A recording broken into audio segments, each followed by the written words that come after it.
இந்திய அரசியலமைப்பு polity topic 10 union legislature part 2 Rajya Sabha மாநிலங்களவை இது கண்டினியூங் சேம்பர். நான் மாநிலங்களவை எப்பயுமே என்னது நிரந்தர அமைப்பு, இதுக்கு எந்த ஒரு கலைப்பும் கிடையாது.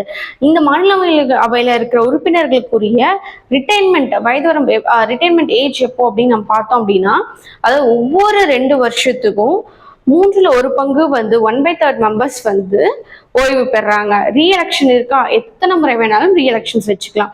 டேர்ம்ஸ் என்ன, எத்தனை வருஷம் பதவிக்காலம்? 6 வருஷம். எந்த ஆக்ட் மூலமா, எந்த சட்டம் மூலமான்னு பார்த்தீங்கன்னா, ரெப்ரசன்டேஷன் ஆஃப் பீப்புள் ஆக்ட் 1951 சட்டத்து மூலமா வந்து இதோட பதவிக்காலம் வந்து 6 வருடமா வச்சிருக்காங்க. மக்கள் பிரதிநிதித்துவ சட்டம் 1951.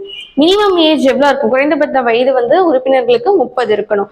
இதோட சேர்மன் யார் அப்படின்னா சிபி ராதாகிருஷ்ணன். அதாவது மாநிலங்களவையோட சேர்மன் யாரா இருப்பாங்க அப்படின்னா, நம்ம வைஸ் பிரசிடென்ட், அதாவது துணை குடியரசுத் தலைவர் தான் வந்து ராஜ்யசபாவோட சேர்மனா இருப்பாங்க.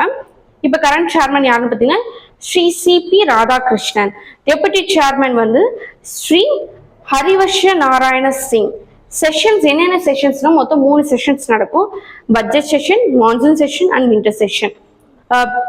பட்ஜெட் செஷனோட மந்த் நீங்க பாத்தீங்கன்னா February to May. Monsoon session வந்து மழைக்கால கூட்டத்தொடர் வந்து ஜூலை டு செப்டம்பர். குளிர்கால கூட்டத்தொடர் வந்து நவம்பர் டு டிசம்பர்.